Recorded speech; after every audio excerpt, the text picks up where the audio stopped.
Parce que la décision n'est pas prise à la communauté urbaine, la concertation avec les maires n'est pas terminée, donc le projet n'est pas abouti.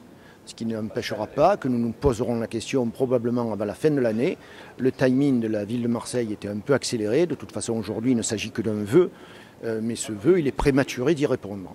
Donc nous attendons d'avoir fini la concertation. Je veux essayer d'avoir le consensus le plus large possible sur ce sujet-là, qui est un sujet important parce qu'il s'agit de l'avenir de Marseille et du territoire communautaire et de l'ensemble d'ailleurs de notre territoire métropolitain.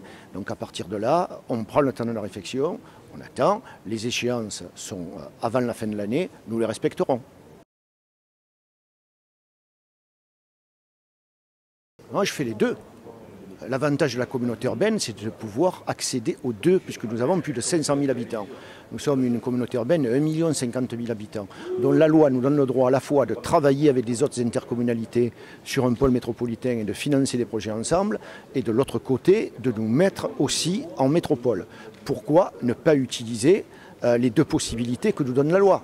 Il n'y a aucune incompatibilité, contrairement à ce que nous laisse entendre, sauf la menace de refuser que l'on y participe. Alors moi je ne comprendrais pas que des intercommunalités qui réclament leur autodétermination pour ne fusionner avec personne nous imposent un diktat alors que nous avons aussi notre propre raison d'avoir notre autodétermination.